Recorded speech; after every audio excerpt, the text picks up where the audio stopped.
तो जैसा कि लास्ट एपिसोड में हम लोगों ने देखा था कि हाउटियान व्हाइट आई डीमन को पूरी तरह से निगल लेता है, जिसकी वजह से उन दोनों की पावर्स मर्ज हो जाती हैं और हाउटियान पूरी तरह से चेंज हो जाता है। उसके अंदर इतनी ज्यादा पावर आ जाती है कि वो ब्लू आई डीमन को एक ही पंच के साथ ढेर कर देता है। ये देखते हुए शागवान भी बिल्कुल हक्का बक्का रह गया था। वो अपने सारे के सारे सोल पेट्स को उसे मारने के लिए कहता है, मगर उसके बावजूद भी उसके सोल पेट न हाउटियान को मार पा रहे थे, न ही मोई का मुकाबला कर पा रहे थे। शागवान जैसे ही ड्रैगन को वापस समन करने की कोशिश करता है तो मोई उसे ऐसा करने से रोक देती है, जिसकी वजह से शागवान बिल्कुल गुस्से में भड़क जाता है और वो अपनी सोल पेट समनिंग लिमिट को क्रॉस कर जाता है और अपने आखिरी सोल पेट को भी समन करता है, जो कि एक जाइंट मंकी होता है। हाउटियान उसे देखकर कहता है कि ये 9th स्टेज का मंकी है। और इस तरफ हमें दिखाया जाता है शाओयी को, जो कि अभी भी उसी मोनमेट के अंदर होता है। उस मोनमेट के अंदर से हमें blue jade emperor demon king beast को दिखाया जाता है। शाओयी के बुलाने की वजह से वो वहाँ पर आ जाता है और दूसरी तरफ फिर शाओयी अपनी बहुत ज्यादा एनर्जी वेस्ट करने की वजह से वहीं पर ही गिरकर बेहोश हो जाता है। ये देखते ही वो डीमन किंग फौरन से नीचे आकर उसे दोबारा से हील करता है, मगर अचानक उसे फील होता है कि बाहर कोई पावरफुल एनर्जी है। वो फौरन से वहाँ से गायब होकर चला जाता है। और इस तरफ शागवान अपने उस जायंट मंकी को समन करने के बाद कहता है कि अब तुम सब लोग मरने के लिए तैयार हो जाओ। उस जायंट मंकी को देखते हुए हाउटियान मोई से कहता है कि चलो भागो यहाँ से। वो दोनों भागने की कोशिश करते हैं, मगर वो मंकी किंग उन पर हमला कर देता है, जिसकी वजह से हाउटियान मोई को सटेक के साथ निकालकर वहाँ से दूर चला आता है और कहता है कि हम इसे किसी भी सूरत यहाँ से जिंदा वापस जाने नहीं देंगे। वो फौरन से वाइट डीमन पावर को मोई की पावर के साथ मर्ज करने का डिसाइड कर लेता है और मोई से कहता है कि फौरन से अपनी फायर फ्लेम्स का इस्तेमाल करो। मोई जैसे ही अपनी फायर फ्लेम्स को यूज करती है तो दूसरी तरफ हाउटियान फिर अपनी डीमन की पावर को यूज करते हुए दोनों पावर्स को कंबाइन कर लेता है और हमें दिखाया जाता है कि वो एनर्जी कंबाइन होते हुए सीधा आसमान की तरफ चली जाती है और फिर जैसे ही नीचे आती है तो शागवान के भी होश उड़ जाते हैं और वो कहता है कि ये दोनों पावर्स एक साथ मिलकर 9th लेवल की डिस्ट्रक्शन पावर बन चुकी है। इतने में वो फायर एनर्जी सीधा आकर उन्हें हिट करती है, जिसकी वजह से वहाँ पर एक जोरदार धमाका होता है। मगर हम देखते हैं कि हाउटियान उससे कहता है कि मैं ये बात जानता हूँ कि मैं अपने 8th लेवल सोल बीस्ट के साथ तुम्हें इतना आसानी से तो नहीं हरा सकता, मगर मेरे पास एक ऑप्शन अभी भी मौजूद है। या तो मैं तुम्हें डीमन एम्परर के हाथों मरवा सकता हूँ या फिर खुद से ही तुम्हें जलाकर पूरी तरह से राख कर सकता हूँ। ये कहने के बाद शागवान फौरन से अपना सोल आर्मर एक्टिवेट कर देता है और ऊपर से वो फायर एनर्जी आकर उसे सीधा हिट कर जाती है, जिसकी वजह से वहाँ पर एक जोरदार धमाका होता है और हर जगह आग ही आग फैल जाती है। ये आग इतनी ज्यादा होती है कि जमीन से आसमान तक दिखाई दे रही होती है। और फिर वहाँ पे हमें हाउटियान की मदर को दिखाया जाता है, जो कि उनकी तरफ आ रही होती है और वो दूर से उस फायर को देखती है तो वो कहती है कि ये एनर्जी तो उस ब्लू जेड इंपरर किंग बीस्ट की टेरिटरी से आ रही है। और दूसरी तरफ हमें फिर दोबारा से शागवान को दिखाया जाता है। वो लोग उस फायर एनर्जी अटैक में सरवाइव कर जाते हैं और शागवान कहता है कि सोचा नहीं था कि ये सभी दिन देखना पड़ेगा। मैंने माउंटेनेड सी में जाकर एक से बढ़कर एक बीस्ट को अपना सोल पेट बनाया है। तुम्हारे इस मामूली से सोल पेट की वजह से मेरी इतनी बुरी हालत हो गई है। सच में मैं अपनी जिंदगी में कभी भी इतना ज्यादा शर्मिंदा नहीं हुआ। ये कहने के बाद हमें उसके बीस्ट को दिखाया जाता है। वो भी गुस्से में भड़क जाता है और फिर हाउटियान मोई से कहता है कि चलो भागो यहाँ से। वो दोनों ही बहुत ही तेजी के साथ भागते हुए वहाँ से दूर जाने की कोशिश करते हैं और इस तरफ शागवान कहता है कि आज मैं तुम्हारी बॉडी के छोटे छोटे टुकड़े करके रख दूंगा। वो उस जायंट मंकी के साथ एक लॉन्ग जंप लगाता है और दूसरी तरफ हाउटियान और मोई जैसे ही भाग रहे होते हैं तो वो मंकी सीधा उनके पीछे आकर गिरता है और एक पंच के साथ अटैक करता है और उन दोनों को उड़ाकर वहाँ से दूर फेंक देता है। वो दोनों ही सीधा एक गहरी खाई के अंदर जा रहे होते हैं, मगर हाउटियान अपनी स्पीड के साथ फौरन से मोई की पीठ पर आकर बैठ जाता है और वो दोनों ही खुद को नीचे गिरने से बचाने की कोशिश कर रहे होते हैं कि इतने में शागवान अपने बीस्ट के साथ वहाँ पे भी पहुँच जाता है और उन्हें जैसे ही बीस्ट के साथ पंच मारने वाला होता है तो मोई अपने चारों तरफ एक बैरियर बना लेती है, मगर वो जायंट पंच इतना ज्यादा स्ट्रॉन्ग होता है कि मोई की शील्ड टूट जाती है और वो दोनों ही बहुत ही बुरी तरह से इंजर्ड होकर हवा में ऊपर चले जाते हैं। ये देखते हुए हाउटियान फौरन से मोये के पास जाने की कोशिश करता है क्योंकि उसकी हालत ज्यादा खराब हो चुकी थी, मगर वो बीस्ट उसे वहाँ पे जाने से रोकने की कोशिश करता है। तो हाउटियान अपने एक एनर्जी के जरिए उस बीस्ट को वहीं पे ही बांध देता है और फौरन से मोये के पास चला जाता है और मोये वापस से अपने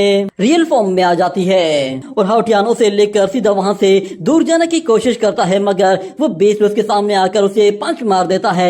उस पंच की वजह से हाउटियान मोये के साथ वहाँ से नीचे जा गिरता है। इस अटैक की वजह से वो बहुत ही बुरी तरह से इंजर्ड हो गया था, मगर मोये अभी भी उसे बचाने के लिए लड़ने के लिए तैयार थी। और फिर शियागवान उसके सामने आकर कहता है कि मेरे गुलाम तुम घबराओ मत, तुम्हें मैं बहुत जल्द इस तकलीफ से आजादी दिलाने वाला हूँ। ये कहने के बाद हमें दिखाया जाता है कि वो जायंट मंकी उस पर एक पावरफुल एनर्जी अटैक करने ही वाला होता है कि अचानक वो बहुत ज्यादा डर जाता है और उसी दर्द के साथ लिपट जाता है और सब लोग फिर ऊपर की तरफ देखने लगते हैं। ऊपर उस ब्लू किंग बीस्ट की एंट्री होती है, जिस पर हाउटियान कहता है कि फाइनली वो वहाँ पर आ ही गया। उस ब्लू फीदर डीमन किंग को देखकर शियागवान के भी छक्के छूट जाते हैं और हम देखते हैं कि वो डीमन किंग अपनी एनर्जी के जरिए जबरदस्त अटैक करता है, जिससे वो जायंट मंकी बहुत ही जोर से जाकर जमीन पे गिरता है। इस अटैक की वजह से वो जायंट मंकी और शियागवान दोनों ही बुरी तरह से इंजर्ड हो जाते हैं और उस मंकी में तो इतनी भी हिम्मत नहीं रहती कि वो दोबारा से अपने पैरों पर खड़ा हो सके। और इस तरफ वो डीमन किंग दोबारा से एनर्जी इकट्ठी करना शुरू कर देता है। ये देखते हुए वो मंकी किंग फिर से खड़ा होने की कोशिश करता है, मगर इससे पहले ही ऊपर मौजूद डीमन किंग एक जोरदार एनर्जी अटैक करता है जो कि सीधा जाकर उन्हें हिट करता है और हमें शियागवान के चिल्लाने की आवाज सुनाई देती है और उसके साथ उन दोनों का काम तमाम हो जाता है, जिसके साथ वो डीमन किंग वहाँ से चला जाता है और हाउटियान थोड़ा सा रिलैक्स फील करता है और फिर मोये को लेकर फौरन से वहाँ से ऊपर चला जाता है। और हमें दिखाया जाता है कि जैसे ही वो उस खाई से बाहर निकल कर आता है तो वो वापस उसी खाई की तरफ मुड़कर देखता है और कहता है कि सच में ब्लू जेड किंग की तो पावर सच में बहुत ज्यादा खतरनाक है। शियागवान चाहे कितना भी ताकतवर क्यों ना हो, मगर ब्लू जेड डीमन किंग सारे ही बीस्ट का किंग है और वो सबसे टॉप लेवल का बीस्ट भी है, इसलिए शियागवान का उसके आगे टिक पाना तो बहुत ही ज्यादा मुश्किल था। यकीन नहीं आता कि उस डीमन किंग ने उन दोनों को जलाकर ऐसा राख कर दिया है कि उनकी बॉडी का कोई निशान भी नहीं बचा। और फिर वो मोये की तरफ देखते हुए कहता है कि तुम्हारा बहुत बहुत शुक्रिया, तुमने आखिरी दम तक मेरा साथ दिया है। जब मैं सबसे ज्यादा पावरफुल बन जाऊंगा तो मैं कभी भी तुम्हें इस तरह की तकलीफ में अकेला नहीं छोड़ूंगा और न ही मैं तुम्हें अपनी बॉडी से कभी भी अलग करूंगा। ये कहने के बाद वो दोबारा से अपनी सोल पावर को इस्तेमाल करते हुए मोये को अपना पेट बना लेता है, क्योंकि लास्ट टाइम उसने शियागवान को बेवकूफ बनाने के लिए मोये को अपने सोल स्पेस से आजाद कर दिया था और अपना एग्रीमेंट खत्म कर दिया था, मगर अब वो उसके साथ दोबारा से एक नया एग्रीमेंट कर रहा है। इतने में अचानक वो लोग फिर से ऊपर की तरफ देखते हैं, उन्हें एक और बीस्ट आते हुए दिखाई देता है। वो बीस्ट असल में हाउटियान की मदर का ही बीस्ट होता है। उसे देखकर वो कहता है कि ये तो स्टार लाइट बीस्ट है। उस बीस्ट के ऊपर खड़ी हुई लड़की को हाउटियान देखता है तो वो पहचान जाता है कि ये उसकी ही मदर है। उसे देखते ही वो कहता है कि मैं अपनी जिंदगी में सिर्फ 2 ही ऐसी लड़कियों से मिला हूँ जिनसे मुझे बहुत कुछ सीखने को मिला है। एक लड़की तो ऐसी थी कि जिसने मुझे धोखा दे दिया और मुझे छोड़कर चली गई, मगर वहीं पे ही दूसरी लड़की जिसे मैं जानता हूँ, जिसके साथ मेरा एक गहरा रिश्ता है, उसने मुझे कभी भी खुद से अलग नहीं किया।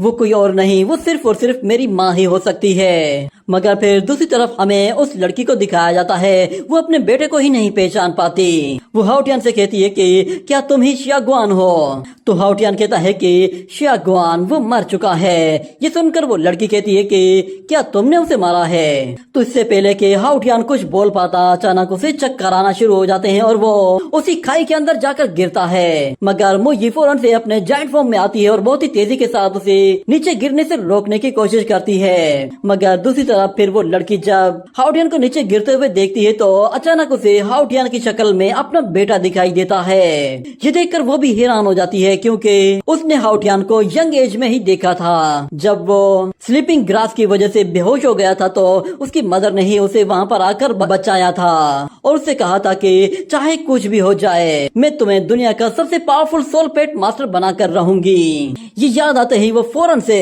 हाउटियन की तरफ आगे बढ़ते हुए उसे नीचे गिरने से पहले ही बचा लेती है और मोये फौरन से उसका पीछा करती है और हमें दिखाया जाता है कि हाउटियन की मदर हाउटियन को नीचे लिटाकर उसे गौर से देख रही होती है और वो कहती है कि ये लड़का तो मुझे कुछ देखा देखा सा लग रहा है, इसकी शक्ल बिल्कुल हाउटियन के जैसी ही है, मगर बदकिस्मती से मेरा बेटा मर चुका है और ये लड़का मेरे लिए कोई अजनबी है। इतने में वो पीछे मुड़कर देखती है तो मोये बहुत ही तेजी से उसकी तरफ आ रही होती है। मोये को देखते ही वो स्टार लाइट बीस्ट अपनी एनर्जी के इस्तेमाल से फौरन से मोये को अपनी बॉडी के ऊपर लेकर आ जाता है और उसे एनर्जी के जरिए चारों तरफ से लॉक कर देता है। ये देखकर फिर वो लड़की अपने बीस्ट को शांत करने की कोशिश करती है और वो मोये से भी कहती है कि तुम घबराओ मत, मैं तुम लोगों की मदद कर रही हूँ, लगता है कि शायद तुम्हारा मास्टर मर चुका है। ये कहने के बाद वो उसे करीब से आकर देखती है तो वो कहती है कि कितनी अजीब सी बात है, ये लड़का तो बिल्कुल हूबहू मेरे बेटे के जैसा ही दिख रहा है। मगर फिर अचानक वो कहती है कि ये मैं क्या सोच रही हूँ, वो तो कब का मर चुका है और ये लड़का जो मेरे सामने पड़ा हुआ है ये एक सोल मास्टर है। मगर अचानक उसे हाउटियन की बॉडी में कुछ फील होता है जिस पर वो कहती है कि जरा एक मिनट रुको, इसकी बॉडी में ये क्या है। और फिर दूसरी तरफ हमें दिखाया जाता है कि मोये वापस से अपने रियल फॉर्म में आ जाती है और हाउटियन के पास आकर बैठ जाती है और इस तरफ वो लेडी हाउटियन की तरफ देखती है तो उसे हाउटियन की शक्ल में फिर से अपना ही बेटा दिखाई दे रहा होता है और वो कहती है कि ये तो वाकई में वही है। उसे पहचानते ही उसकी आंखों से आंसू आ जाते हैं और वो कहती है कि मुझे माफ कर दो, मैं तुम्हें पहचान नहीं पाई, मुझे सच में पता नहीं इतने लंबे टाइम में तुमने क्या कुछ देखा है, तुमने न जाने कितनी ही तकलीफों का सामना किया है, तुम बिल्कुल बदल चुके हो। ये कहते हुए वो रोना शुरू कर देती है और इसी तरह वो लोग उड़ते उड़ते वहाँ से दूर चले जाते हैं और इसी के साथ ही ये एपिसोड यहीं पे ही एंड हो जाता है और इसके साथ ये सीजन भी कंप्लीट हो जाता है। अगर इसका सीजन 2 आएगा तो मैं वो भी लाजमी अपलोड करूंगा, मगर फिलहाल सीजन 2 के बारे में कोई भी अपडेट नहीं है।